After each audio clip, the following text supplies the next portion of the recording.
entonces, no solamente podemos modificar un producto, sino podemos simplemente también modificar la manera o la velocidad, por ejemplo, en la cual ese producto va a ser producido. Entonces, si pensamos en cualquier electrónica, por ejemplo, leche, entonces lo que tenemos es una proteína, está formada por las proteínas, por algunas azúcares. Cada una de estas, la producción de cada uno de los componentes es responsabilidad del gen en particular. Entonces, si nosotros modificamos los genes que corresponden, por ejemplo, a la cateína, que es la proteína, o a la ruta metabólica que nos lleva a producir la lactosa, que es el azúcar, podemos ir modificando la producción de leche, por ejemplo. Entonces, acá hay una cosa primero que siempre es importante, es obviamente estudiar cuáles son los genes que están involucrados en la característica que nosotros queremos modificar. Más grande, más chiquito, hoja más angosta, mayor cantidad de fibra, menor cantidad de fibra, mayor producción de leche, etc. Entonces, viendo cuáles son los genes. Y luego, lo que hacemos con la biotecnología es introducimos un gen diferente, alteramos la expresión, modificamos la expresión del gen de manera controlada.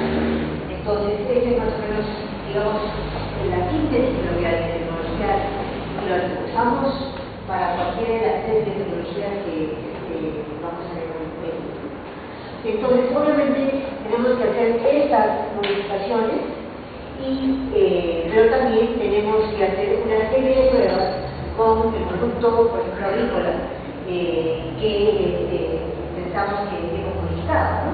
Entonces, dependiendo de los países, van a haber códigos o reglamentos que tienen que ser aprobados antes de poder entrar al consumo humano. Por ejemplo, puede ser en el Food and Drug Administration o en el FDA o en otras agencias europeas, en donde se va viendo la inocuidad de los compuestos que han sido modificados de esta forma. Y, por ejemplo, si nosotros estamos poniendo una proteína diferente en algún producto en particular, y esa proteína, por ejemplo, que sea para, digamos, le ponemos algún tipo de hormona de crecimiento a la planta para que nos produzca frutos más grandes. Entonces, el producto final que vamos a obtener es la fruta más grande. Entonces, lo que tenemos que asegurarnos es que esa hormona que fue introducida en la planta para producir la fruta más grande simplemente haya sido destruida en algún momento del proceso. O, por ejemplo, si pensamos en un alimento que va a ser cocinado, esa, por ejemplo, el gen o la proteína que es introducida debe ser destruida, por ejemplo, por la cocción, por el calor, por la refrigeración, el almacenamiento, etc. Y todas estas pruebas deben llevarse a cabo antes, obviamente, que el producto esté puesto en la mesa o en los mercados, ¿no? Entonces, por ejemplo, hay proteínas luego de cocción o luego de comenzar a ser digerida por los ácidos del estómago, y que obviamente no debe haber ningún tipo de efecto adverso si es que nosotros nos volvemos esa proteína de forma.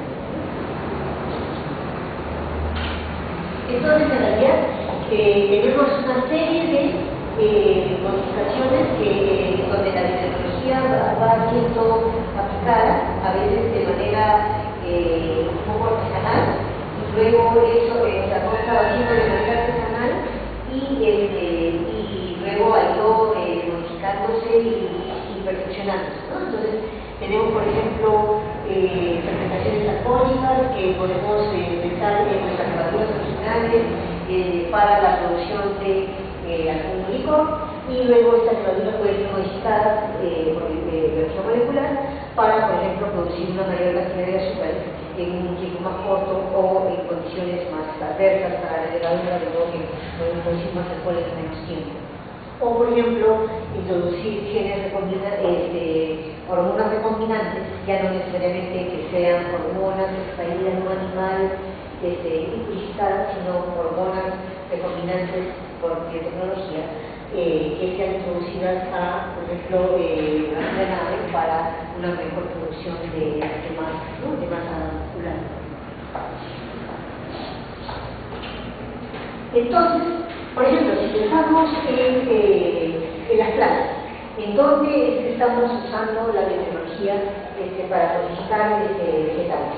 ¿No? Entonces, hay por lo menos dos medios en las cuales podemos utilizar la biotecnología. El primero es, por ejemplo, hacer que los cultivos sean más eficientes. Y más eficientes puede ser como vemos, resistencia a la sequía, a temperaturas extremas, a heladas, ¿no? En realidad, ¿para qué hacemos eso? Porque obvio que motivos actuales.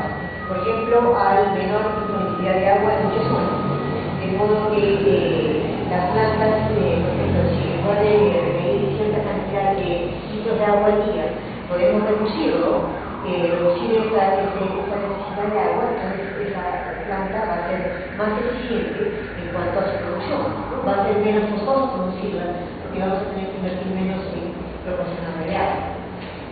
O, por ejemplo, ir ganando zonas para cultivo que antes no eran utilizadas. Y a veces las zonas para cultivo pueden tener condiciones que serían adversas para nuestro cultivo que existe, la cosa que llama del tipo silvestre, ¿no? Es decir, que no ha sido sufrido ningún tipo de modificación. Por ejemplo, una temperatura más alta o altura. También podemos de repente pensar en cosechar algo a un nivel a metros sobre el nivel del mar, donde antes no se producía, ¿no? Entonces, este tipo de modificaciones podemos hacer en las plantas para que sean más eficientes. Y lo otro, que eso se utiliza muchísimo, es también para controlar peces, ¿no? Controlar peces y podemos usarlo no necesariamente de manera directa o sea, que la planta sea necesariamente más resistente a la peste, pero por ejemplo, por biotecnología, podemos modificar algunos insectos, por ejemplo, para que sean unos controladores biológicos más eficientes y controlen algún tipo de un insecto que controle a un depredador de nuestra planta, y de esa manera la planta está más libre de alguna enfermedad. Entonces, controles biológicos, resistencia de enfermedades, insectos y malezas, y por ejemplo también la tolerancia a herbicidas de cultivos, por ejemplo, para consumo humano, ¿no? Porque lo que ocurre muchas veces es que en algunos campos crece nuestro cultivo para producción junto con malezas. Entonces las malezas por lo general son tratadas con herbicidas, pero los herbicidas obviamente también pueden afectar, dependiendo de la concentración que uno usa, pueden afectar también a la planta y hacer que a la planta, digamos, de producción que queremos, y por ejemplo hacer que produzca menos o peor aún, que pueda también morir la planta por el tratamiento de la maleza que estamos haciendo. Entonces, si buscamos, si hacemos modificaciones en plantas para que sean más tolerantes a los herbicidas, podríamos tratar las malezas de manera más tranquila, un poco más con más tranquilidad, porque sabríamos que nuestras plantas para el cultivo, digamos, maíz, por ejemplo, van a ser resistentes a ese compuesto que estamos usando para tratar los adobos. Entonces, esa es una manera que tenemos para proteger contra pestes, para hacerlos más eficientes.